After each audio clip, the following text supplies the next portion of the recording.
Kenapa? Setiap orang minum harus ada ahnya. Karena kalau bisa nggak tanpa ah? ini sermon kita nih. Yuk. 22 Desember. Ini Advent terakhir ini.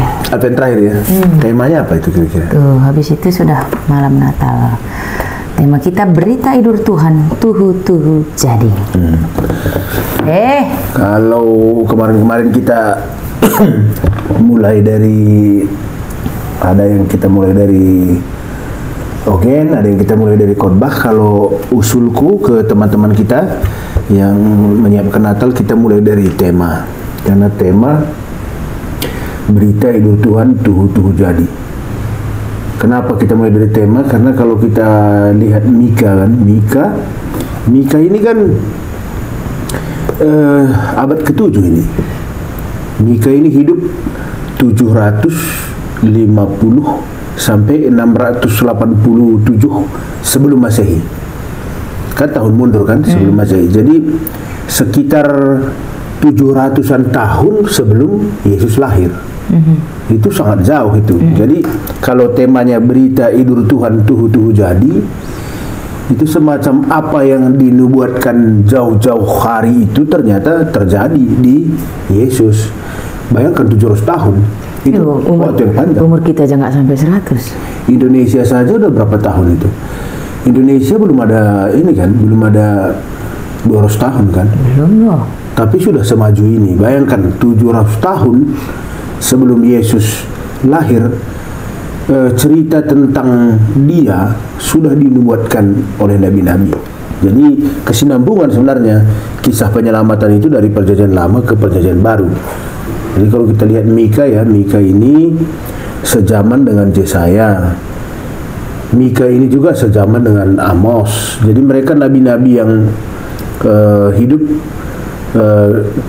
di jauh sebelum Yesus dan sangat kritis, sangat kalau kita baca isi Mika, hampir semua isinya gugatan. Dia menggugat nabi-nabi, pihak-pihak imam-imam yang berselingkuh dengan istana. Dia juga menggugat pemerintah yang semena-mena kepada rakyat. Dia juga menggugat korupsi, menggugat ibadah yang palsu. Jadi betul-betul gugatan. Kalau kita baca Mika, Amos, Yesaya, isinya sama. Mereka isinya menggugat. Tapi kalau Amos dan Mika itu sejenis. Dia itu datang dari pedesaan, nabi yang berangkat dari pedesaan. Jadi dia melayani di tengah-tengah rakyat miskin jelata. Kalau Yesaya, dia bekerja mengkritik istana. Jadi dia berbeda sasaran kritiknya. Tapi itulah yang mau kita sentuh, bahwa berita hidur Tuhan tuhu jadi, karena berita itu jauh-jauh hari sudah disampaikan dan sekarang sudah menjadi kenyataan di kelahiran Yesus. Yang uniknya apa ya, tetap diingat ya soal berita Mesias itu gitu kan. Karena kayak kita berapa keturunan kita udah lupa. Kita lupakan. Kalau kita kayaknya leluhur kita saja paling 2 tingkat di atas kita yang kita ingat kan. Aku masih ingat Bulang yang bapaknya bapak, baru Bulangnya bapak, hanya sampai di situ. Berapa tingkat itu? Jauh ke belakang kita nggak kenal lagi, nggak ada berita yang disisipkan turun-temurun, diwariskan, nggak ada. Nggak lagi berita. Ini keistimewaan orang Yahudi. Jadi kalau kesabaran, kalau kita bicara Advent, sudah berapa kali kita bicara Advent, minggu penantian, bayangkanlah berapa lama mereka sudah menanti. Iya. Mereka menanti dari 700 tahun yang lalu sebelum Yesus ya. Dia menanti, dan bahkan sampai detik ini orang Yahudi yang belum Kristen masih menanti kehadiran Mesias. Itu kalau kita bicara dari Mika kan. Kalau kita bicara lagi dari bapak-bapak kita sebelumnya, Abraham, ya, musuh berapa gereja ya. Sudah jauh cerita tentang Yesus ini, tapi masih menanti. Masih dinantikan. Nah, karena Mika ini kan cerita kalau juru selamat itu akan lahir dari kampung yang kecil, Bethlehem Efrata. Dia sudah sebutkan itu. Kalau kita baca, kita kan bahan kita Mika 5 ayat 2 sampai 5a. Ayat 2 katanya dalam bahasa Karo, Nina Tuhan, O Bethlehem i Efrata, aminna i Juda kam kuta sekitikna, tapi ibas kamnari ku pekeke sekala si ngerajai Israel, si asalna ibas adi adinari, ibas paksa si nurianari. Jadi kelahiran Yesus di Bethlehem itu sudah diprediksi 700 tahun sebelumnya, bahwa dari Bethlehem lah akan lahir raja. Nah, ini jadi menarik karena Yesus ini kan sering disebut anak Daud kan. Daud juga asalnya dari Bethlehem. Daud juga dari Bethlehem dan dia menjadi raja juga. Makanya istimewa sebenarnya Bethlehem ini, walaupun Bethlehem ini nggak pernah menjadi kota yang besar, tapi arti Bethlehem sendiri rumah roti. Kemudian kalau kita kutip ada satu kalimat Yesus yang pernah berkata, aku adalah roti kehidupan, menunjukkan dari mana dia berasal sebenarnya, dari Bethlehem. Dan Efrata sendiri artinya kelimpahan. Efrata artinya kelimpahan. Jadi kata Efrata ini, nama Efrata ini nama yang disenangi oleh orang Israel. Itu nama yang disenangi. Kan beberapa negara punya nama yang disenangi kan. Kayak kita, siapa nama yang disenangi? Misalnya Budi kan, itu nama disenangi itu. Di mana-mana Budi. Atau kalau wanita Sri di mana-mana. Sri. Nah, ada beberapa nama yang selalu dipakai dan orang Israel sangat menyenangi nama Efrata karena itu berarti kelimpahan. Nah, jadi kita bisa lihat di sini Mika memprediksi bahwa raja akan datang dari Bethlehem. Kemudian yang ayat 3, dagei taringkeun Tuhan nu bangsana sepaksa dibrusi nandangi mupuskeun anakna. Jadi ada masa nanti diprediksi oleh Mika, masa kegelapan. Karena itadingkeun Tuhan me bangsana. Jadi sebelum kelahiran anak itu, bangsa itu ditinggal. Jadi ini kalau kita lihat nanti di tafsiran, Mika itu melayani 150 tahun sebelum Yerusalem dihancurkan. Nanti kan kita lihat kan Roma menyerang Israel kan, dia hancur. Jadi kehancuran Israel itu selalu sama, selalu karena buah dari kesalahannya. Jadi Israel itu selalu dihukum begitu dia meninggalkan imannya kepada Tuhan. Setiap Israel berdosa, dia dihukum. Setiap berdosa dihukum. Selalu begitu. Lalu siklus itu berganti lagi. Setelah dia dihukum, dia bertobat.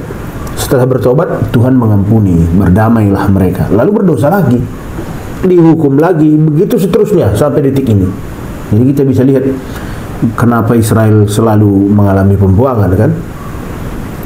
Tapi oleh Mika diprediksi bahwa pada ayat 4, kenca iareh irajaina me rakyatna alu gegeh sireh ibas Tuhan nari dengan alu kemuliaan Tuhan di bata jine rakyat nang geluh halu senang or kita kan kerina bangsa dunia dah ngergakan ia tuhu. Nah, ini yang kita temukan pada kelahiran Yesus dari Ogen. Jadi dengan begitu kita bisa masuk ke khotbah kan. Nah, khotbah kita ini juga menarik ini. Khotbah kita ini, kalau khotbah kita ini Maria ya. Ini Maria. Jadi kan kita Lukas 1 ayat 39 sampai 44. Kalau para penafsir sebenarnya mengusulkan sampai 45. Kalau kita cari di banyak sumber, kalau kita searching umpamanya tafsiran-tafsiran teolog, selalu mereka membahas sampai ayat 45. Tapi khotbah kita sampai 44 enggak menjadi soal, tapi usul kita sebaiknya jangan tinggalkan ayat 45. Jadi dia utuh kan. Jadi kalau kita lihat ini kita dari sisi psikologinya saja dulu, karena memang coba kita lihat ayat 39 ya. Minter kencasie laus Maria ku sadakuta i Judea i daerah si erdeleng-deleng. Coba bayangkan dia pergi ke sebuah tempat, sebuah desa di Yehuda di daerah pegunungan. Jadi dia mengunjungi kerabatnya yang bernama Elizabeth. Nah ini kenapa dia harus mengunjungi Elizabeth? Nah ini juga jadi pertanyaan. Apalagi dia harus berjalan jauh. Kalau kita lihat tafsiran bahkan sampai 180 km dari tempatnya Maria ke tempatnya Elizabeth.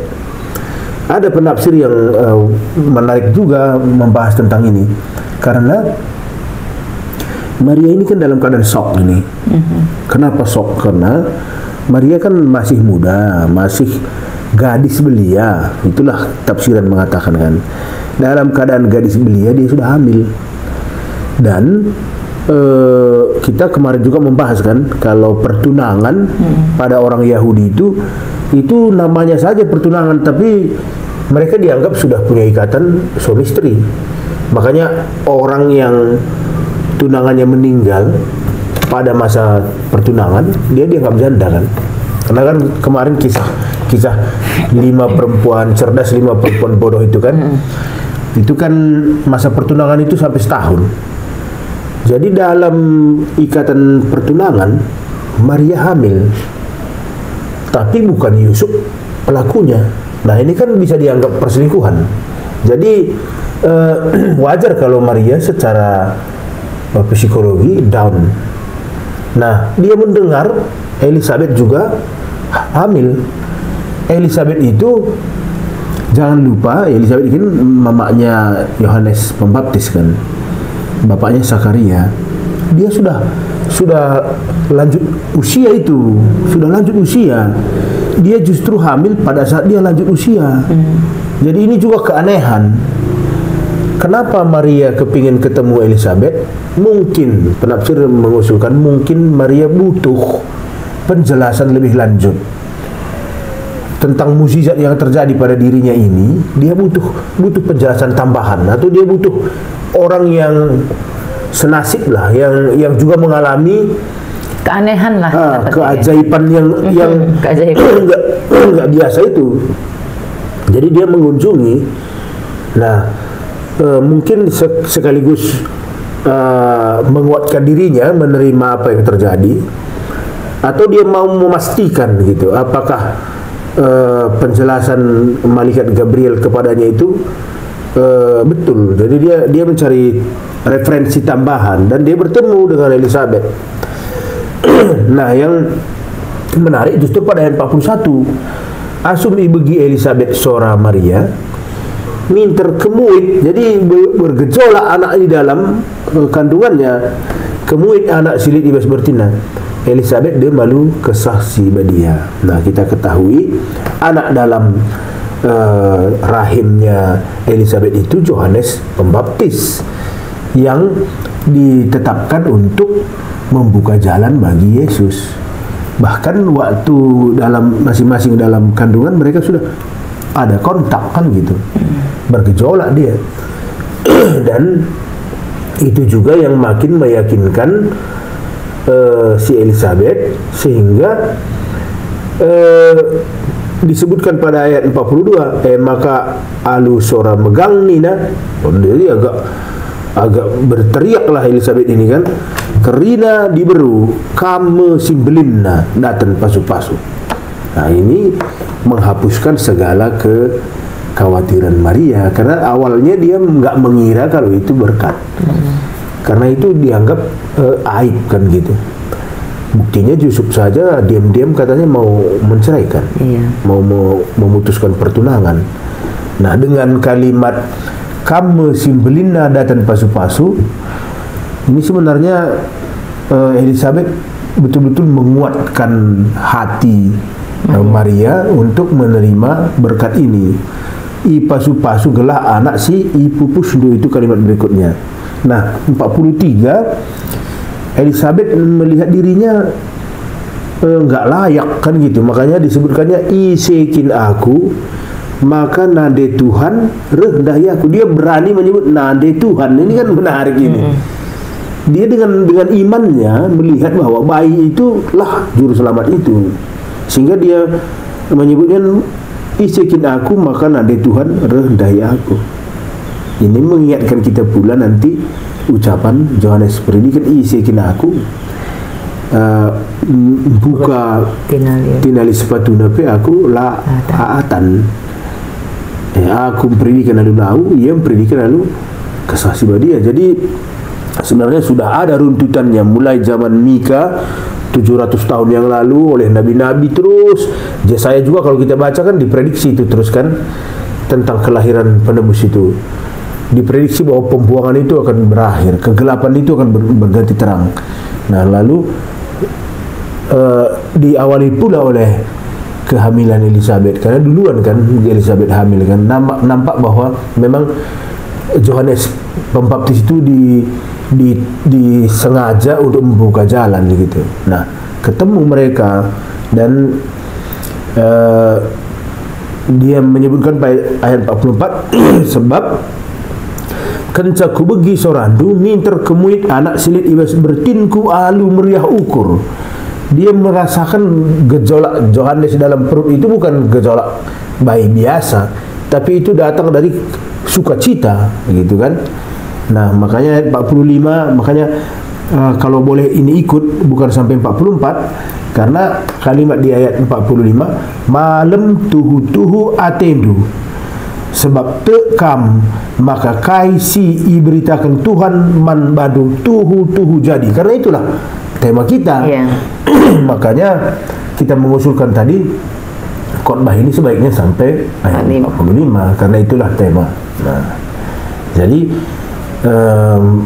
Elizabeth sendiri melihat bahwa apa yang Tuhan janjikan itu nyata tersampaikan di kelahiran Yesus itu. Nah, ini yang mau kita sebut mau kita bahas di Advent yang keempat. Karena udah terakhir ya kan, masa penantian yang terakhir. Iya, setelah ini kita masuk Natal. Iya, menyambut kedatangan Tuhan yang kedua kali. Hakim. Iya. Cuma yang menarik, ini sama-sama hal yang sama-sama hal yang mustahil lah. Elizabeth udah tua, zaitun, lanjut usia, masih hamil, terus Maria yang muda belia, yang jangan lupa nanti masukkan suaminya Zakaria ini bisu karena kaget. Nah, bukan bisu karena dia memang disabilitas. Dia bisu karena kaget istrinya hamil pada usia senja. Nanti setelah Yohanes lahir dia bicara kembali. Ini sama-sama hal yang nggak mungkin kan. Zakaria pun tiba-tiba jadi bisu. Lalu Maria yang muda belia, kayak yang kamu bilang, itu kalau muda belia itu biasanya hayalannya ya normal lah biasanya ya, pengen pacaran, masih pengen rame-rame, iya. Tiba-tiba datanglah Roh Kudus yang bilang dalam rahimnya, ini kan hal yang serius dikit lah gitu, jangan main-main lah. Jangan main-main lah, main-mainnya nggak lucu loh, gitu kan? Karena seperti yang kamu bilang, kayak jadi aib. Itu kayak Elizabeth, sudah tua, walaupun sudah tua, dia hamil, tapi masalahnya dia udah tua loh. Jadi apa kan omongan orang? Pasti anaknya cacat, pasti nanti anaknya beres. Begini. Jadi hal yang nggak mungkin. Jangan lupa juga di budayanya orang Israel ini kan pelanggaran norma itu kejam kan. Kan kita bisa ingat kan ada perempuan yang hampir dilempari pakai batu karena dia dituduh berzina kan. Kalau tradisi Timur Tengah ini kan hampir sama semua, bahkan sampai detik ini kayaknya asal ada yang dianggap melanggar moral bisa dibantai, dilempari atau dirajam sampai mati. Jadi wajar kalau Maria berat hatinya, apalagi kan nggak masuk akal pada zaman itu kan kalau dia berkata ini kan Roh Kudus yang buat aku hamil. Oh kan orang langsung ini alasan kan gitu kan. Bahkan kalau kita bayangkan kejadian itu pada kehidupan kita saat ini yang sudah cukup maju juga nggak bisa diterima. Misalnya bayangkan kalau ada anak kita melapor ke rumah, Pak aku mau menikah, calon istriku, calon permendu itu sudah mengandung. Wah kita kan kaget, mengandung, kalian sudah jalan terlalu jauh ya, kan begitu kan orang tua bertanya. Enggak Pak, kami nggak ada apa-apa, tapi dia mengandung, katanya Pak yang bikin itu Roh Kudus. Percaya nggak kita itu? Zaman ini pun itu masih polemik. Oh ini akal-akalmu, Pak mungkin, gitu kan kira-kira. Pakai narkoba kau? Nggak mungkin, apalagi Elizabeth. Nah, bayangkan kalau ada momo di runggun kita kan, dahi anak kitik, warieda karabuin kari jam telu ke rumah, bibi si anu katanya yang dimaksud itu sudah 75 tahun, makanya sudah saitun. Yang hamil dia kan, mungkin yang bacakan momo juga kaget kan. Betul nggak ini? Jangan-jangan salah ketik. Nah, biasanya orang yang dikunjungi kan masih muda. Bayangkan dia sudah anggota Zaitun tapi masih hamil. Ini kan ini aib sebenarnya. Jadi kita bisa bayangkan bagaimana beratnya beban mereka. Iya, ini yang jadi masalah. Terlalu berat rasanya untuk menerima keajaiban itu. Gak usah dulu lah, jangan aku lah. Karena dunia nggak bisa menerimanya kan gitu. Iya. Seperti Bethlehem, kota yang kecil. Ya kalau kota yang kecil kan berarti pendidikannya kan nggak tinggi-tinggi juga kan. Pendidikan nggak ada, kesehatan. Mau bagaimana dari tempat yang kecil datang seorang raja. Seorang raja ya. Jadi mungkin ini juga kena ke kita lah yang merasa nggak berarti. Betul kita bisa orang yang kecil. Karena kalau kita perhatikan Tuhan selalu ya dalam Alkitab selalu menyampaikan firman-Nya ke orang-orang yang nggak dianggap kan gitu. Misalnya raja datang dari Bethlehem yang kecil. Kelahiran Yesus diberitakan ke gembala-gembala di padang. Gembala-gembala di padang juga kan simbol orang kecil kan. Orang yang biasanya yang jadi gembala pada masa itu, kalau bukan orang-orang yang merantau yang belum punya kerja, pasti orang-orang yang secara pendidikan juga rendah, secara ekonomi juga nggak ada, sehingga dia bersedia tinggal di hutan untuk menjaga ternak, ya kan? Itu biasanya selalu orang-orang terpinggirkan itu. Kalau sekarang ada film yang menggambarkan itu dengan jelas, karena itu ada film The God Life itu kan. Berdasarkan kisah nyata ya. Kisah nyata seorang India yang salah tertipu di bandara di Arab. Kemudian hidupnya 3 tahun menjadi gembala di padang bersama kambing. Wah, betul-betul menderita hidupnya. Berdasarkan kisah nyata pula. Banyak pula yang mati dan malas sekali aku nontonnya. Iya, betul-betul menderita itu kehidupan seorang gembala di padang. Jadi kita untuk menggambar itu bagus itu ditonton film itu, The God Life itu. Jadi kita bisa lihat kenapa Tuhan selalu memberitakan atau menyatakan kehadirannya justru ke orang-orang yang terpinggirkan, orang-orang kecil, kemudian orang-orang yang dipermalukan, apalagi di zaman mereka. Misalnya Elizabeth dan Zakaria itu sudah berumah tangga begitu lama dan tidak dikaruniai keturunan. Pada orang Yahudi itu dianggap sebagai kutukan karena dia seperti pohon ara yang tidak berbuah. Waktu Yesus mengutuk pohon ara itu kan dia tidak berbuah kan. Jadi orang yang tidak memiliki keturunan pada masa itu dianggap demikian. Nah, jadi Elizabeth ini juga orang yang terkucil, seperti yang kami bilang tadi, orang yang dipermalukan, orang yang tersisih dari kehidupan masyarakat. Kemudian Maria anak gadis yang hamil dianggap aib juga kan, sampai Yusuf pun merasa malu untuk mengakuinya. Jadi betul-betul orang yang terpinggirkan. Nah, kalau begitu firman ini juga buat jemaat kita yang terpinggirkan. Pasti ada jemaat kita yang karena bawaan keluarganya, karena beban finansial kan, ekonomi, karena sakit penyakit, karena mungkin ada konflik yang tidak pernah berhenti di rumah tangganya, atau dia dibesarkan oleh bapak atau orang tua yang tidak bertanggung jawab, sehingga dia merasa di gereja juga nggak dianggap gitu. Nah, firman ini untuk mereka, bahwa Tuhan menyatakan dirinya ke orang-orang yang tidak berharga. Sama kayak gini juga nih, kayak yang dari Bethlehem tadi lah, akan datang dari sana ya kan, dari kota yang kecil. Tapi ini yang dibilang Mika dari Bethlehem. Jadi sepertinya hal yang kembali lagi hal yang nggak mungkin lah, seperti isapan jempol. Udahlah. Tidak seperti tradisi kan. Nggak mungkin itu dari keturunan raja juga itu datang, gitu kan. Sepertinya apa? Jadi mungkin ada juga yang merasa bahwa ini akhir hidupnya kali. Udahlah, nggak mungkin lagi lah itu. Nggak mungkin lagi lah berubah hidupku begini lah memang. Tapi seperti yang di ayat 45 kan bilang tadi ya.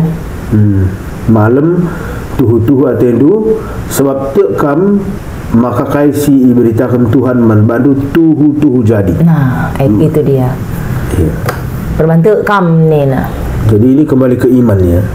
Jadi walaupun sepertinya hidup sudah berakhir atau sepertinya nggak ada lagi harapan di keluarga kita, tapi kalau kita beriman kepada Tuhan, ya kan, kira-kira seperti itu kan, segala sesuatu masih mungkin terjadi. Karena mungkin seperti yang kami bilang ya, banyak keluarga-keluarga di jemaat kita yang kehilangan harapan kan. Mungkin seperti yang dekat dengan tempat kita kan, Cingkam itu kan. Kita kan tinggal di Sikeben, Martelu, Cingkam. Itu kan ada keluarga Gerge baru situ ya, yang bapak mamanya waktu itu masak gula aren waktu banjir bandang datang kan. Keduanya meninggal orang tuanya. Lalu tinggallah anak-anak yang ya masih relatif muda. Berapa orang? 5 katanya. 5. Dan mereka harus hidup tanpa orang tua ke depannya. Mungkin mereka bisa saja merasa hidup ini sudah berakhir karena orang tuanya sudah tidak ada lagi, pergi dengan sangat mengenaskan pada hari yang sama, begitu kan. Ibunya saya juga ketemu ya, tapi sudah harus dikubur karena tubuhnya hancur. Bapaknya ketemu bahkan 12 hari kemudian. Lewat seminggu. 12 hari. Iya. 2 minggu kemudian.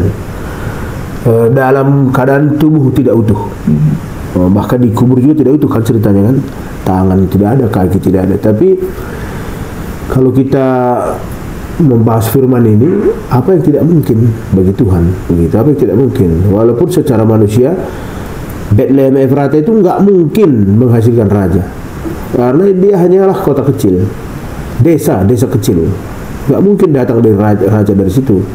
Tapi ternyata datang kan, begitu kan, karena bahkan Daud sendiri datang dari situ.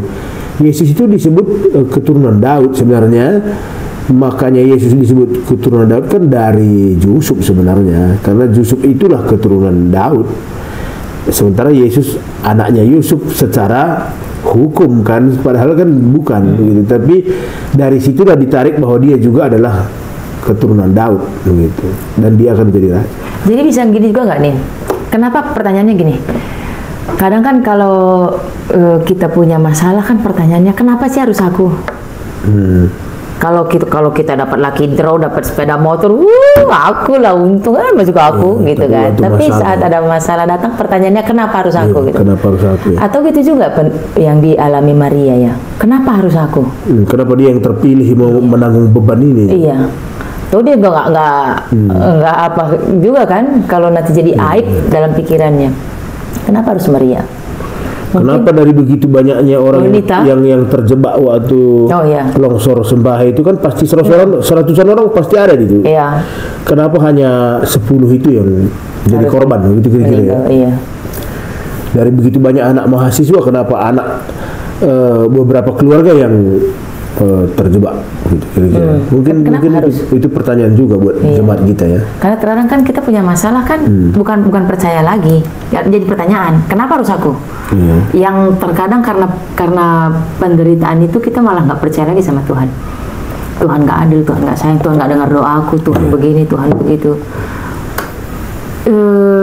Mungkin inilah jawabannya dari pertanyaannya, kenapa harus aku? Jawabannya itu ya karena kau memang dipilih loh. Bukan yang dipilih ya. Ya karena memang harus kau gitu. Kalau yang sudah biasa kita dengarkan, ya karena Tuhan merasa kau kuat menghadapi ini semua gitu kan. Tapi memang jawabannya, pertanyaannya kenapa harus aku Tuhan yang harus menderita? Jawabannya kembali, karena memang harus kau. Lah harus dari dia itu dinyatakan kebesaran Allah itu ya. Sama seperti pertanyaan murid kan. Waktu dia melihat ada anak-anak yang cacat ya. Lalu murid-murid itu bertanya ke Yesus, kenapa dosa siapa ini? Apakah dosanya atau dosa orang tuanya? Jawaban Yesus, bukan dosanya, bukan pula dosa orang tuanya, tapi supaya kuasa Tuhan dinyatakan melalui mereka. Jadi ini juga penghiburan di Advent ini ke jemaat GBKP yang merasa kenapa harus aku yang mengalami penderitaan ini, karena dia terpilih untuk menjadi media Allah untuk menyatakan kebesarannya, gitu kan. Sama kayak aku juga nih. Kenapa si Jie paling mudah harus kena minyak goreng? Kenapa anak paling tua harus kena kapsul apanya itu, tembakan itu ke perutnya? Kenapa harus kena tumor? Semua pertanyaan kenapa kembali jawabannya ya karena memang harus. Harus. Iya, memang begitu jalannya. Dan kembali, dan jangan lupa akan ada berkat di balik semua penderitaan itu. Ini kayak Maria. Terakhir dia jadi Bunda Maria yang jadi panutan sepanjang zaman ya. Iya. Sebagai ibundanya juru selamat ya. Nah, jadi kalau begitu yang pertama kan yang nggak boleh kita lupakan kan bahwa apa yang Tuhan sudah sampaikan itu akan terjadi. Itu yang penting, bahwa Tuhan akan menjamin keselamatan kita, itu pasti terjadi. Tidak usah ragu lagi. Walaupun mungkin cobaan demi cobaan yang datang ke kita itu seolah-olah menarik kita dari keyakinan bahwa segalanya akan baik-baik saja kan. Karena begitu banyak masalah sehingga kita bimbang juga. Tapi hari ini kembali kita diyakinkan lagi bahwa apa yang sudah Tuhan sampaikan di Alkitab akan terjadi. Begitu. Inilah iman percaya kita. Jadi buat jemaat GBKP yang mungkin sedang mengalami cobaan di akhir tahun ini, dia harus tetap yakin apa yang Tuhan sampaikan, bahwa seperti yang Mika sebutkan tadi kan, kencaireh irajaina merayatna alu gegeh sireh ibas Tuhan nari dengan alu kemuliaan Tuhan di bata jine. Ini yang perlu digarisbawahi, rakyatna geluh alu senang. Kita kan krina bangsa Indonesia ngergakan ia tuhu.